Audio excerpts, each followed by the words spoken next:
El silbo apacible es el que las personas no están acostumbrados, porque yo quiero ver es a Dios. Velo en lo cotidiano. Tal vez llega a casa un familiar y no le pudo predicar, pero con su testimonio le está predicando. Tal vez no pudo hacerles el llamado, está bien, pero usted fue el llamado para ellos, porque ellos lo ven a usted y el día de mañana van a decir, yo quiero ser como fulano que me visitó una vez. Tal vez usted mismo fue el llamado, pero sepa usted que el silbo apacible de Dios es la presencia de Dios tal cual, como un terremoto, como un viento y como un fuego. Es ese silbo apacible que usted llega a una persona, a un lugar y bendice ese lugar. ¿Qué le parece o cómo puede ser posible que una persona, después de realizar una tan gran obra o una obra muy importante, una obra trascendental, una obra muy importante, pueda caer inmediatamente en depresión? Parece mentira que después de realizar una obra tan importante, una persona pueda caer inmediatamente deprimido. Para eso hoy vamos a estudiar lo que dice la palabra del Señor, para saber la anatomía del éxito, la caída y la restauración. Y por eso hoy vamos a ver la pregunta que le hizo Dios a Elías. ¿Qué haces aquí? Y trataremos de responder esto en 4 puntos principales que la Biblia misma nos va a llevar. Vamos a caminar por la Biblia para que ella misma nos responda esta pregunta tan importante que tiene que ver con nosotros el día de hoy. Vamos a leer así como estamos de pie. Primera de Reyes, capítulo 19, versículos del 1 al 4. Luego nos sentamos y vamos a compartir. ¿Qué haces aquí, Elías? Primera de Reyes, capítulo 19, versículos del 1 al 4. Acá dio a Jezabel la nueva de todo lo que Elías había hecho y de cómo había matado a espada a todos los profetas. Entonces envió Jezabel a Elías un mensajero diciendo: así me hagan los dioses y aún me añadan, si mañana a estas horas yo no he puesto tu persona como la de uno de ellos.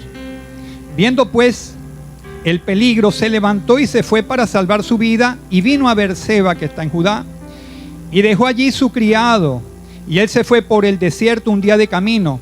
Y vino y se sentó debajo de un enebro, y deseando morirse dijo: basta ya, oh Jehová, quítame la vida, pues no soy mejor que mis padres. Padre, gracias por tu palabra. Adéntranos en el Logos para obtener el rema para el día de hoy de lo que tu palabra nos quiere enseñar. Sabemos que estamos necesitados de ti.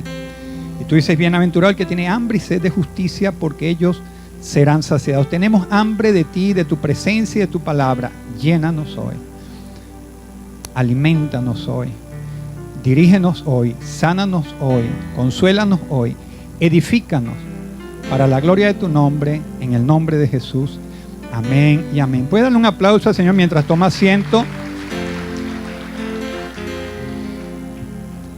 Elías, en este pasaje que acabamos de ver, Elías se asusta, tiene miedo, se aleja, le dice a su criado que se quede en un lugar, se distancia, luego se esconde y después quiere morirse.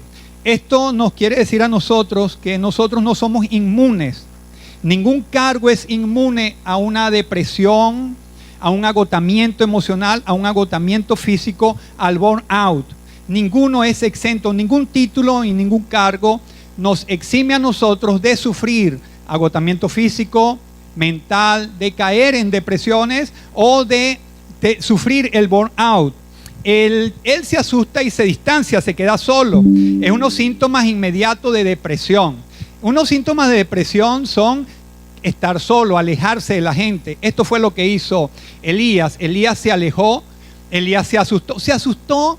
Y se asustó no porque, como dice la Biblia, Jezabel le mandó un mensajero a Elías, no le mandó un sicario, no le mandó un plan para matarlo, sencillamente le mandó un mensajero.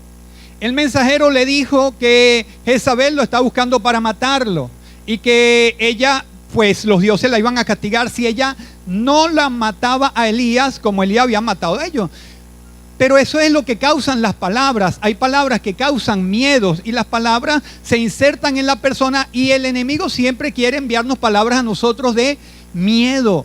de miedo. No hace falta que una persona nos amenace muchas veces con un arma para tener miedo. Hay palabras que intimidan a las personas. Hay palabras que siembran miedo en las personas. Palabras que juegan con las emociones de la persona, que causan miedo en la gente. ¿Y cómo no va a causar miedo? Una persona que diga, si tú me dejas me mato, causa miedo en la persona. O si tú me dejas te mato, causa miedo en la persona. O si pierdo el trabajo me suicido, causa miedo en las personas. Causan miedo ciertas posturas y ciertos pensamientos o ciertas palabras que la gente dice. La gente está jugando con el miedo porque Jezabel lo que quería era enfriar a Elías, detenerlo, y efectivamente Elías tuvo un miedo paralizante, se asustó y tuvo un miedo paralizante. Caminó hacia Berseba y le dijo a su criado, quédate tú aquí. Claro, estaba asustado, quédate tú aquí porque dos somos más fáciles de ver, tú vete por un lado y yo me voy por el otro. Así estaba solo, quedaba solo y se distanciaba mucho más lejos. Elías estaba presentando un momento de depresión, como dicen los que estudian y lo que el cuadro está mostrando. Cuando se desenfoca de Dios y empieza a ver el problema. Lo que busca Satanás, el enemigo, es que te desenfoques de Dios y empieces a ver el problema. ¿Qué fue lo que pasó en este momento con el terremoto? Actualmente el terremoto nos hizo enfocarnos en lo físico y desenfocarnos de Dios. No estoy diciendo que nos volvimos ateos o impíos o somos hijos del diablo, no estoy diciendo eso. Es que estoy diciendo que el cuerpo lo que percibió se enfocó más en lo que sintió que en la fe que creyó. El cuerpo se codificó y sintió temores, y ese temor paralizante tuvo miedo y se enfocó más en eso. Por eso es que está tan enfocado que si tiembla, que si pasa un camión y tiembla, hay réplica, me va a tragar la tierra. ¿Por qué? Porque el enfoque, no estoy diciendo que está en pecado, por favor compréndame, no estoy aquí para condenar ni juzgar, sencillamente estoy tratando de exponer una experiencia que tuvo Elías y ya la vamos a explicar.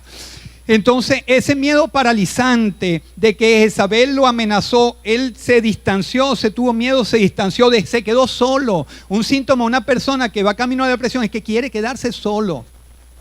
Quiere quedarse solo, déjame solo, se distancia, se aleja. No nada más se deja solo, se queda solo en un lugar, sino que se aleja a un lugar donde pueda no ser encontrado, porque está deprimido, está metido en un mundo, está metido en su propio mundo. Eliseo está pasando por esto, por un problema con Jezabel, que le mandó una carta, le mandó una palabra. Pero ahora veamos por un momento quién era, de dónde venía Elías. En el capítulo 18, inmediatamente, Elías venía de matar y de desafiar a 450 profetas de Baal y a 400 profetas de Acera. Él venía de enfrentar al rey más perverso que se había levantado para ese tiempo en el pueblo de Israel, al rey Acab, y había enfrentado su reinado, el cual estaba casado con Jezabel, una mujer perversa que el diablo estaba metido dentro de esa mujer. Es la personificación del diablo, Jezabel. Y él estaba desafiando a ese reino que estaba idolatrando a Baal y a Acera. Y él, como un hombre de Dios, los desafió al Monte Carmelo. Y en el Monte Carmelo los desafió al propio infierno y les dijo, vamos a ver ¿quién es el Dios verdadero? Si es el Dios de los cielos o es el Dios de ustedes, tráemelo. Y le dijo al rey Acab, convoca a tus profetas y yo iré al Monte Carmelo y allí veremos de verdad quién es Dios. El que descienda y el que haga caer fuego, ese será Dios. Ese es el desafío, ese es Elías, el que viene de enfrentar, imagínense, 850 falsos profetas contra uno solo. 850 falsos profetas como uno solo. Allí, imagínense una multitud de 850, son como 4 veces este lugar. Allí todos orando y clamando y rogando a su Dios. Y aquí solo el profeta Elías, donde está esperando que ellos clamen a sus dioses. Y él aquí entonces está diciendo, bueno, ya ustedes terminaron de clamar, bueno, pónganme una zanja, pongan leña alrededor y pongan piedra y vacíenle alrededor de esto. Ninguno pudo hacer que su dios Baal y Acera descendiera fuego, pero vamos a hacer una cosa, pónganme alrededor de esto una zanja alrededor de este altar, vamos a hacer un altar y pónganle 4 vasijas de agua, 3 veces, es decir, 12 vasijas de agua. Y él oró para que cayera fuego del cielo, y la Biblia dice que cuando Elías oró, fuego cayó del cielo y consumió todo lo que estaba alrededor, no nada más la leña, las piedras, todo lo consumió, el agua que estaba allí. Ese es Elías, tremenda obra profética, sobrenatural. Había acabado de decirle al rey Acab, ¿sabes qué? Yo sé que el Dios Baal es el Dios del agua, pero yo te voy a decir algo. No va a llover hasta que sea mi palabra por la que va a llover de nuevo. Se va a detener el agua del cielo y no va a llover hasta que yo vuelva a hablar que llueva. Desafía a los dioses de él mismo, que son los dioses del agua. Para él pudo haber sido un chiste, para acá pudo haber sido un chiste. ¿Cómo te vas a meter con los dioses del agua? Pero era Elías el profeta que estaba diciéndole en ese momento: no va a caer lluvia del cielo hasta que yo vuelva a orar. Y se detuvieron los cielos por la palabra del profeta Elías, que hizo que cayera fuego del cielo e hizo que se detuviera la lluvia 3 años. Él corrió, ese es el profeta Elías que cuando fue a llover, él corrió 40 kilómetros por hora aproximadamente. Fue sobrenatural su carrera porque corrió más rápido que la carreta del rey Acab. Él corrió primero, o sea, él estaba revestido de lo sobrenatural, corrió como una gacela más rápido para llegar primero al pueblo que el propio rey. Este es el profeta Acab, desafiando a los 850, y no nada más eso, matándolos a espada. A todos ellos matándolos a espada. El profeta. Fuego del cielo, se detiene la lluvia, corre más rápido, ve una nube, y cuando él ora vuelve a ver lluvia sobre la tierra. El profeta Elías no es cualquier persona, viene a realizar una gran obra, extraordinaria obra, pero inmediatamente recibe una carta y se asusta, se esconde, tiene miedo, y es paradójico. Le mandan a decir que te voy a matar, y él después le dice a Jehová que lo mate. O sea, si te querías morir te hubieras quedado, pero él le dice: Jehová, mátame. Bueno, te hubieras quedado allá con Jezabel. Él está deprimido, pero él sabe a quién. Usted también sabe a quién le va a decir mátame. Usted no le decía a un plan mátame porque lo va a matar, pero le dice a Dios, y Dios tiene misericordia. Eso fue Elías. Elías sabía a quién dirigirse. Le dijo: Dios, yo así no quiero vivir. Wow, pero Elías, cualquier hermano por ahí ramacandoso le hubiera dicho: Elías, tú no tienes fe en Dios, no cayó fuego del cielo, ¿cómo tú vas a esconderte? ¿Cómo vas a tener miedo de Jezabel si acabas de matar a 850? Cualquiera hubiera hecho eso, no hace falta ser muy evangélico para condenar a una persona porque no tiene fe, por sacarle los éxitos pasados. Pero si tú ayer reprendías demonios, hoy estás caído. ¿Cómo se te ocurre? Si ayer tú profetizaste y hoy estás asustado. Que cualquiera, no hace falta ser. Cualquier persona viene y condena al propio Elías porque no está matando los gigantes, porque acaba de ser fuego del cielo, porque detuvo la lluvia, porque soltó la lluvia, porque corrió como una gacela, porque mató a los profetas de Baal. Pero él se asustó, él es humano. ¿Sabes cuál es el problema con nosotros los evangélicos? Que deshumanizamos a los hermanos. ¿Sabes por qué mucha gente no ve en Dios los sacrificios? En Jesús no ve el sacrificio en la cruz, porque deshumanizan a Jesús. Como que si él disfrutó y no sintió los clavos, porque lo deshumanizamos. Él era humano como usted y como yo, y sí le dolieron los clavos, sí le dolió las espinas, sí lo ofendieron, pero lo deshumanizamos, no, porque él era Dios, era humano también. Somos hermanos, pero somos humanos. Estamos metidos en este vaso de barro. Nos asustamos, corremos, y este hombre... ¿Cómo es entonces que Dios atiende este caso? Porque queremos ver los pensamientos de Dios. ¿Cómo Dios atiende el caso de un hombre que es profeta de fuego, que incluso lo nombran, que es profeta de fuego? ¿Cómo atiende Dios a una persona que es tan grande y de repente tiene tan gran éxito y se cae? Preguntemos cuánto Michael Jackson, después de unas giras extraordinarias, cayó en una depresión que tuvo que atenderse por un psiquiatra y abandonó los espectáculos y canceló las giras que tenía en Thriller, etcétera, porque se había caído en depresión después de haber alcanzado la posición del rey del pop. Cayó en depresión. Elvis Presley cayó en depresión, y sin contar a tantos, Leonardo da Vinci, personas que cayeron en depresión, pero después de tan gran éxito. ¿Cómo Dios atiende a una persona que va a La Guaira, hace tremenda obra, sirve en la comunidad y de repente estoy deprimido, me quiero morir? ¿Cómo es eso? hablaba con una persona que le decía a otra, métete en el ascensor. La persona no quería meterse en el ascensor porque tiene miedo. Y ella le dice, pero tú no tienes fe en Dios, tú no oras a Dios, tú no crees en Dios. Entonces, ¿en qué en Dios crees tú? Oye, qué malo. O sea, no ser empático con las personas, no saber lo que la persona está sintiendo. Qué fácil es decirle a la persona, tú eres evangélico.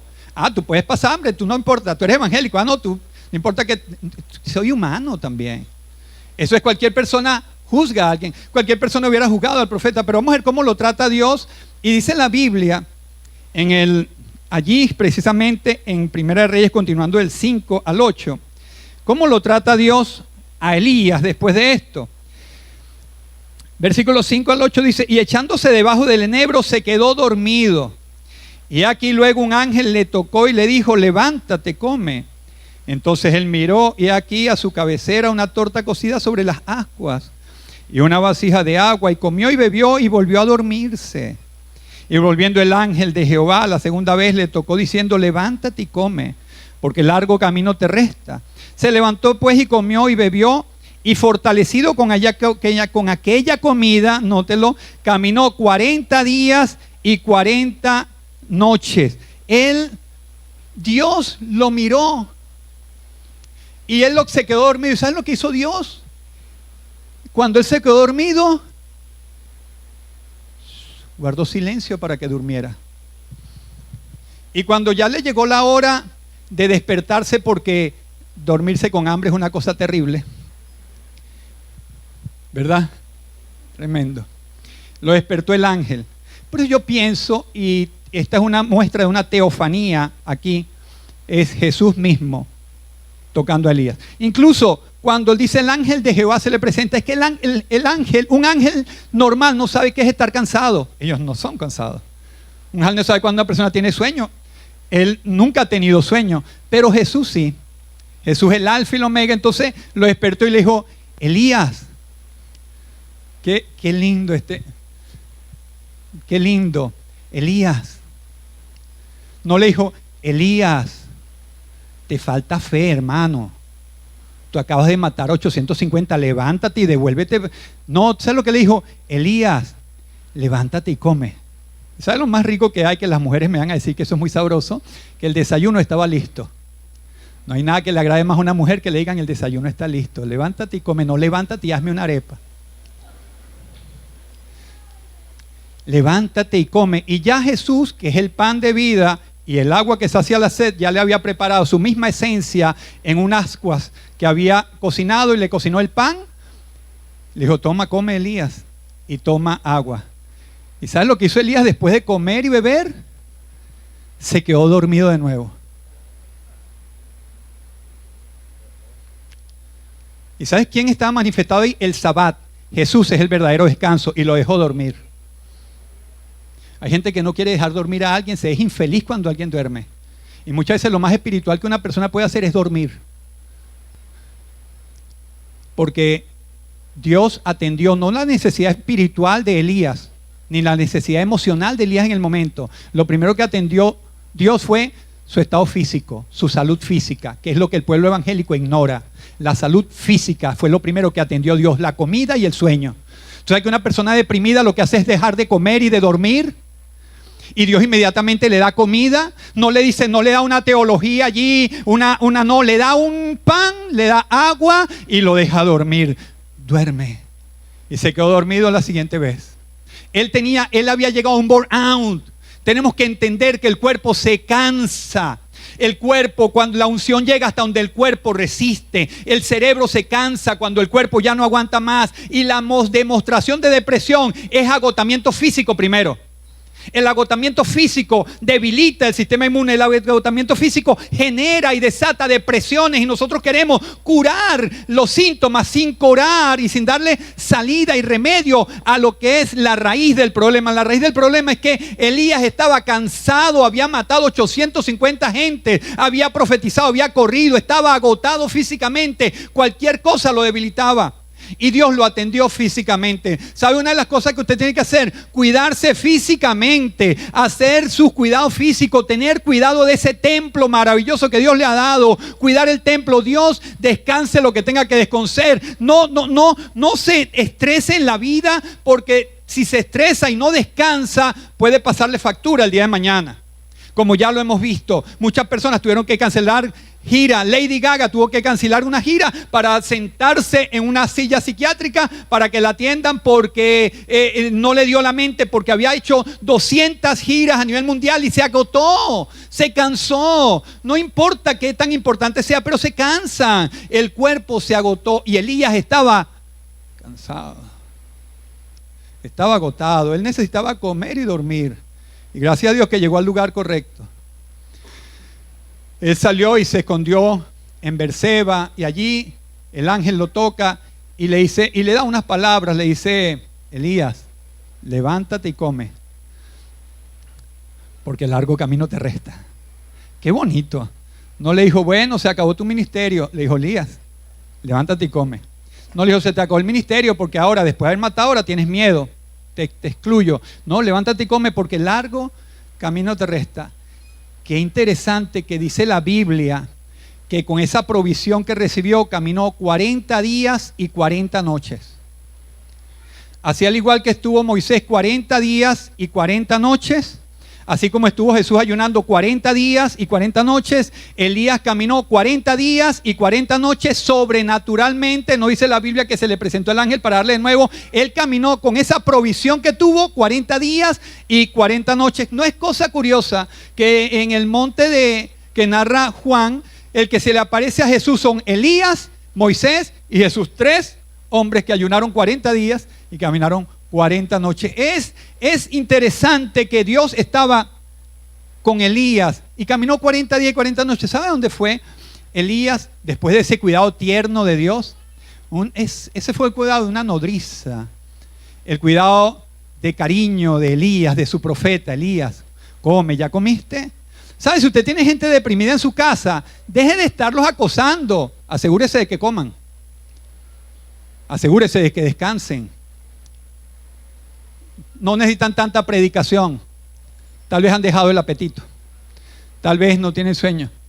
Tal vez usted tiene que asegurarse que esté allí y cuidarlo. Dios cuidó a Elías, su profeta, que se fue, y dice la Biblia que él le dijo, largo camino te resta. Dele una palabra de ánimo a las personas diciendo, no se ha acabado el propósito de Dios con tu vida. Todavía estás vivo, todavía Dios quiere hacer cosas contigo. Porque todo el que está vivo, todavía Dios tiene planes con usted. Todavía Dios tiene planes, porque no va a ver perro vivo que león muerto. Si estás vivo, largo camino te resta. Si estás vivo y no moriste por alguna razón, ni cuando eras pequeño, ni en este tiempo, es porque un largo camino te resta. Y yo le digo a todos los que están acá, prepárense porque largo camino les resta. Dios tiene planes con usted y una agenda que va a cubrir con ustedes.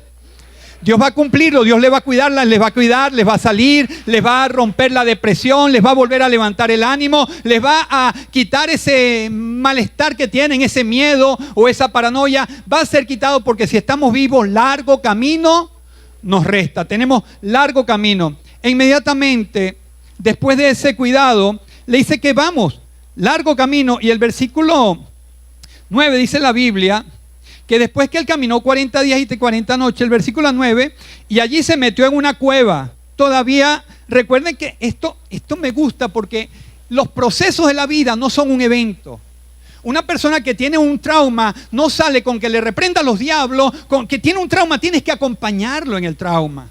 Hay personas que dicen, ve para el culto como si fuera mágico, es un acompañamiento. De aquí se puede detonar todo lo que lo está afectando, pero no se puede abandonar a sus anchas, no se puede decirle ya, estás listo, no estás listo. Dios está contigo. ¿Cómo te sientes? ¿Estás preparado? Sí. Ah, bueno, está bien. ¿Cómo te sientes? Bueno, todavía. Ah, pero tú no tuviste fe cuando oré por ti. Eso no se hace. Él todavía, después que Dios lo alimenta, un ángel de Jehová lo toca, él todavía camina 40 días y 40 noches. ¿Saben a dónde? A ninguna parte. Él fue al monte Horeb, me imagino, a buscar el lugar donde él se encontró con Dios, y él caminó 40 días y 40 noches a caminar, pues a encontrarme, será con Dios. Y él llega a meterse en una cueva, todavía está en la depresión. A pesar de que el ángel lo toca, todavía estaba en esa situación. Queridos, El evangelio no es arte de magia, es poder de Dios para transformar, para cambiar la vida de una persona, pero si no se hace en el momento, es progresivo y ya no pasa nada. No se puede dejar que la persona se vaya con condenación porque todavía siente que está nervioso, todavía siente que está angustiado. Él caminó y se metió en una cueva. Imagínese usted, cualquiera podría decir, pero esto va de mal en peor, porque ahora le salieron, le profetizaron y ahora se va a meter en una cueva. ¿Cuántas veces no hemos hablado con personas en la iglesia que se le da una palabra porque vienen tristes y después el siguiente domingo no vienen? ¿Por qué? Porque está triste todavía, entonces se les condena.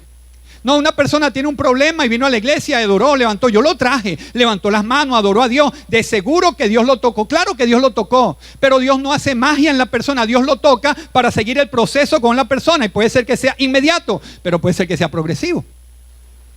Entonces, si la siguiente semana no viene, no, lo que hace es que no creyó. Claro que creyó en el momento, pero es un proceso.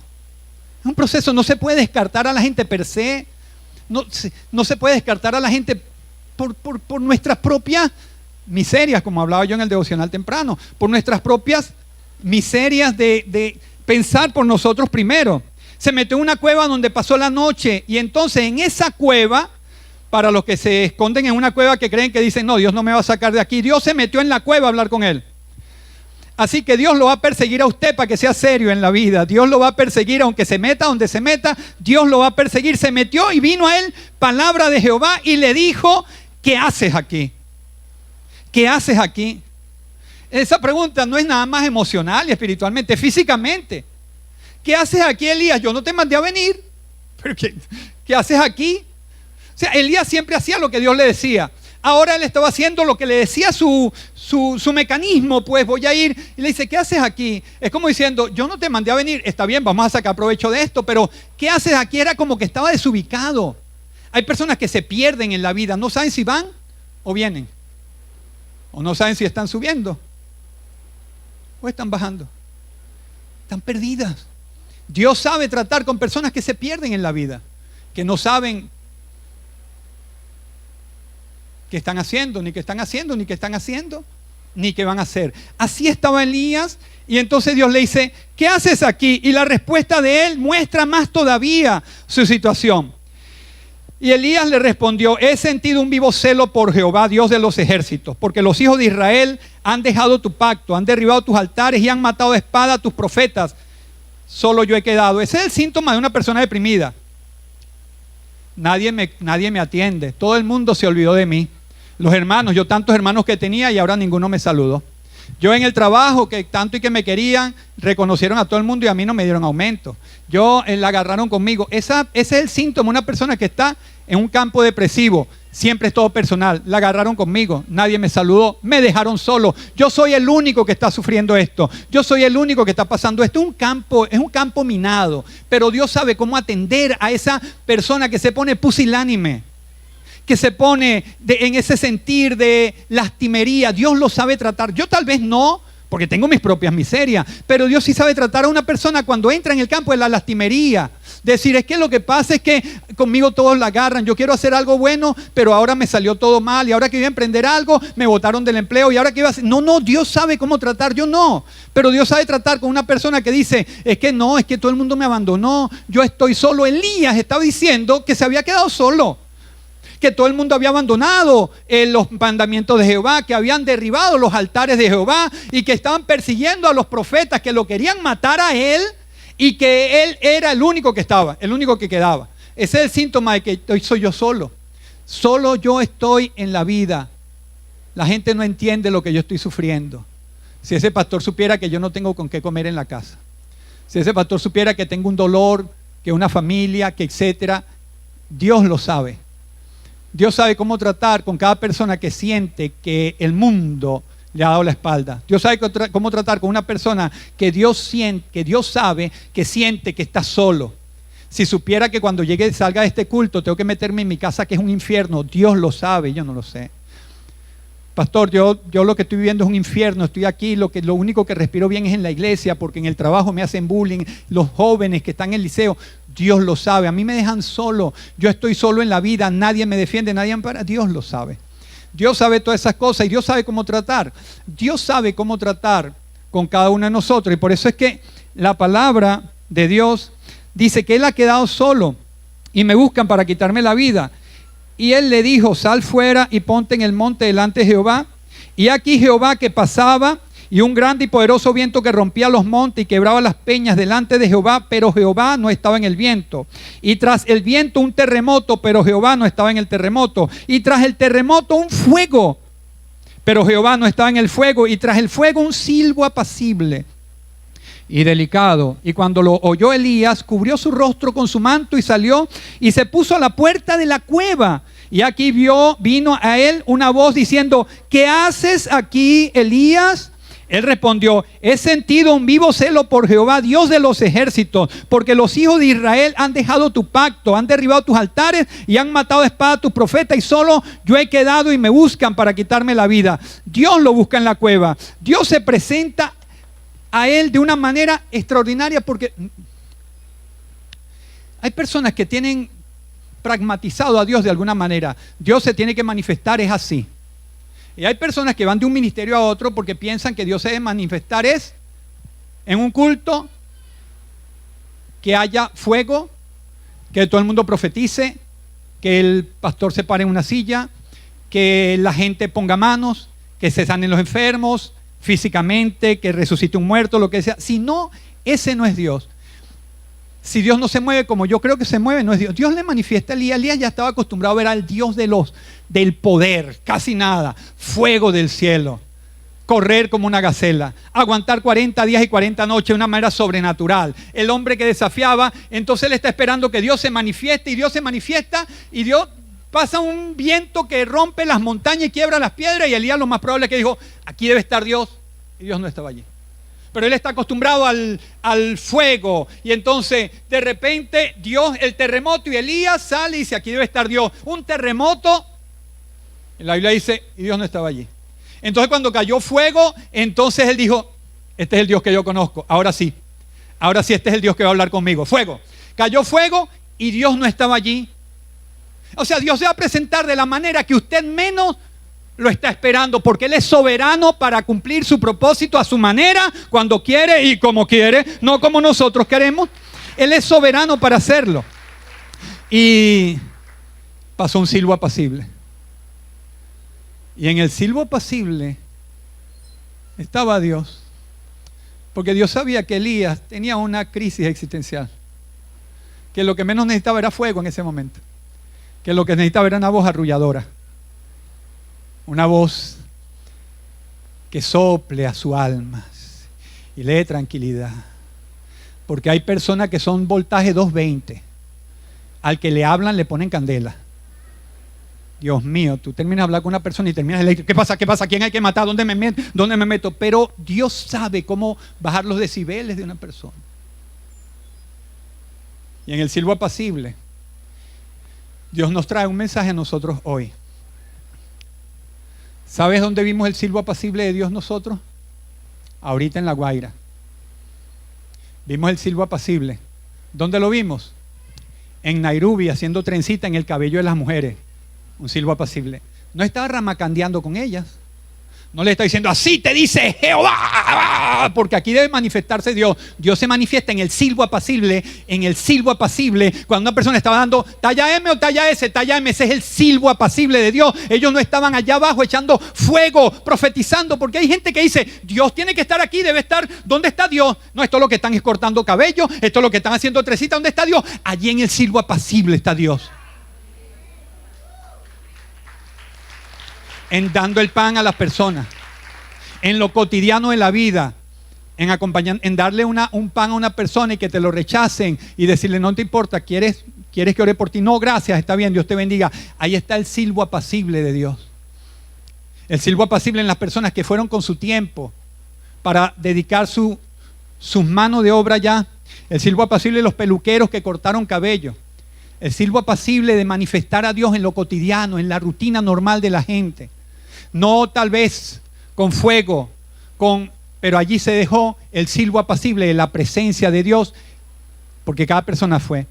El silbo apacible es el que las personas no están acostumbrados, porque yo quiero ver es a Dios. Velo en lo cotidiano. Velo en cuando te despiertas, ve si no está Dios que te despertó en la mañana. Ves cuando comes en el almuerzo, si no es Dios el que cuida las aves y también cuidó de ti. Velo en lo cotidiano, pero no queremos ver a Dios en lo cotidiano, queremos ver a Dios en la iglesia, en un culto, y en la calle no lo vemos. En lo cotidiano es dando pan, caminando con las personas, dando una provisión, dando un cariño, un acompañamiento. Ahí está el silbo apacible de la presencia de Dios. Me decían una persona, pero es que no pudimos predicar, es que tú eras la predicación. Bueno, lo van a entender mañana cuando despierten, pero no importa. Tú eras el culto. Es que no lo llamamos a la iglesia, es que tú eres la iglesia. Es que no le mostramos a Dios, tú le mostraste a Dios en ti. Dios estaba en ti mostrándose a ellos. ¿Acaso tú fuiste en tu propio nombre? ¿O fuiste en el nombre del Señor Jesucristo para allá? Entonces le mostraste a Dios en ti. No, pero es que salí y no le prediqué, pero tú fuiste la predicación. Porque el diablo atormenta las mentes débiles de los cristianos, porque los cristianos piensan que es la obra terrífica de Dios, el terremoto, el viento y el fuego, y no se agradece por el silbo apacible. No damos gracias a Dios por ese silbo apacible de estar allá, de ver las caras de las personas, que nosotros estamos allí, tal vez nunca los vamos a ver más. Y ahí les dimos una sonrisa o les dimos una atención. Ese es el silbo apacible de Dios. Claro.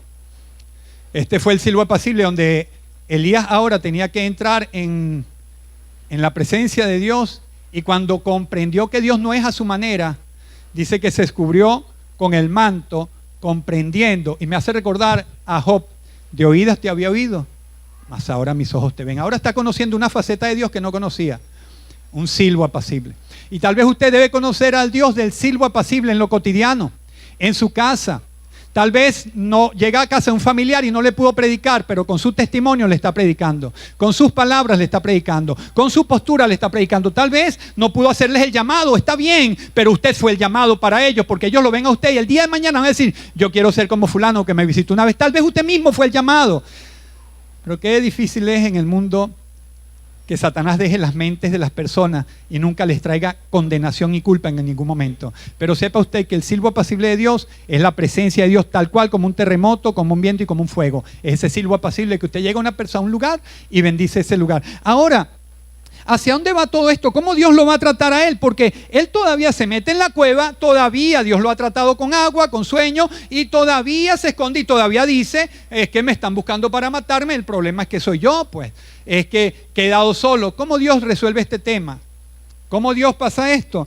Dice la Biblia en el versículo 15: y le dijo Jehová: ve, vuélvete por tu camino, por el desierto de Damasco, y llegarás y ungirás a Hazael por rey de Siria, a Jehú, hijo de Nimsi, ungirás por rey de Israel, y a Eliseo, hijo de Safat, Abel-Mehola, ungirás para que sea profeta en tu lugar. Y el que escapare de la espada de Hazael, Jehú lo matará. Y el que escapare de la espada de Jehú, Eliseo lo matará. Y yo haré que queden en Israel 7,000 rodillas que no se doblaron ante Baal y cuyas bocas no lo besaron. Él le dice: vuélvete a tu camino. Vuélvete a tu camino. ¿Estás extraviado? Vuélvete a tu camino. Vuélvete a tu camino. ¿Estás extraviado? ¿No sabes qué hacer? ¿Quedaste desorientado en la vida por alguna razón? Vuélvete a tu camino. Y haz 3 cosas sencillas. Hoy, cada uno de nosotros haga 3 cosas sencillas. Haga una obra externa, como la que le dijo Dios a Eliseo: ve y unge a Hazael, rey de Siria, una obra externa. Vaya a una obra externa, vaya a La Guaira, a Caracas, vaya a un geriátrico, o vaya a un lugar de niños, o vaya a un hospital. Haga una obra externa que usted pueda salir, porque le dice: ve y vuelve a tu camino. Él le está diciendo: ve y vuelve a tu camino y ve a servir. El secreto y el antídoto para salir de cualquier depresión es servir a un tercero, servir a alguien. Si no, pregúntele a Job cuando hablamos. Cuando Job hubo orado por sus amigos, él empezó la restauración. Cuando Elías le dice: ve y unge al rey de Siria, le está diciendo a todos ustedes: vayan y salgan a hacer una obra. Salgan. Estás deprimido, estás muy triste, sal a hacer una obra. Ya Dios está contigo, te está consolando, te está fortaleciendo, te dio agua, te dio pan. Sal y haz una obra. Sirve externamente. los que no pueden ir físicamente, donde, como decía temprano, donde no llegan mis pies, llegan mis finanzas. Yo no he podido ir a muchas obras que hace el apóstol por la nación, pero yo puedo aportar con mis finanzas, y donde no llegan mis pies, llega mi dinero. Entonces sirva, salga hacia una obra externa, haga una obra interna también, sirva en la casa del Señor. Él le dijo: úngeme a Jehú, algo territorial, algo interno. Úngeme a Jehú, ponte al servicio en tu casa, ponte al servicio en la obra del Señor, ponte al servicio, ponte a hacer algo, sirve. Y lo último, una obra personal.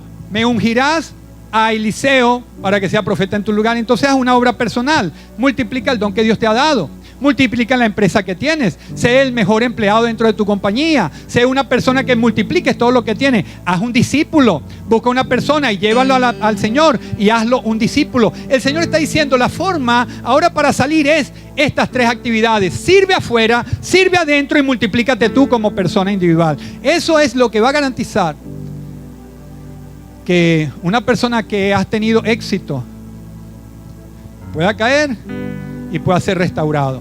Sí, el cansancio y el agotamiento físico traen muchas veces el burnout y tenemos que cuidarnos. Sí, nosotros debemos evitar condenar a una persona, pero también ser condenados y dejar que Dios sea nuestro sustento y nuestro alimento y buscar en Él la fuerza y el refugio de todo. Y debemos nosotros entonces servir. El que no vive para servir, como dicen los antiguos, no sirve para vivir. Póngase de pie, por favor. Eliseo, Dios le hace ver a Eliseo que él hará justicia en su tiempo. ¿Sí? Muchas veces las personas piensan que Dios no va a hacer justicia, pero la Biblia le dice a Elías que el que escape de la espada de Hazael, Jehú lo matará, y el que escape de la espada de Jehú, Eliseo lo justiciará. Porque Dios hace justicia, pero en su tiempo. Y Dios nunca se deja sin testimonio. Le dijo: yo haré que queden 7,000 que no han doblado sus rodillas ante Baal. Déjeme decirle algo: usted no está solo. Lo que usted está experimentando, muchos lo han experimentado. Lo que usted está sintiendo, muchos lo están sintiendo. No sienta. Todo lo que es hoy ya fue ayer. Todo lo que usted sienta, no está solo. Dios lo visita en su cueva, deje visitar por su cueva. Y si Dios lo visita cuando le hable, solamente obedezca. Tiene que descansar, descanse. Sin penas y sin glorias. Si tiene que dormir, hay personas aquí que necesitan una cura de sueño. Una cura de sueño. Por lo menos dormir unos, 2 días seguidos.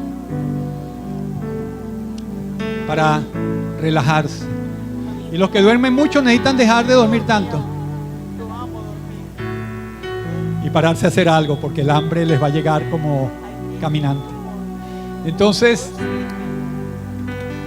si necesita descansar, si necesita dejar que Dios le sople en ese silbo apacible, déjese.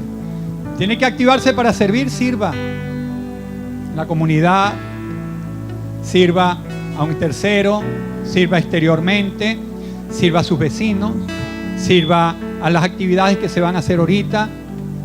Sirvamos en la casa del Señor, pongamos a la orden y sirvamos. Sirvamos en la casa, cualquier área de la casa, sirvamos. Importante salir del centro del yo y hagamos discípulos, multipliquemos los dones que Dios nos ha dado, incrementemos nuestras empresas, seamos los mejores profesionales en el empleo que tengamos. Seamos nosotros multiplicadores de toda la gracia y el favor que Dios ha puesto sobre nuestras vidas. Salgamos de nosotros y dejemos que la vida no se trate de nosotros, sino que se trate solo de Dios. Incline su rostro. Padre, en el nombre de Jesús te damos gracias.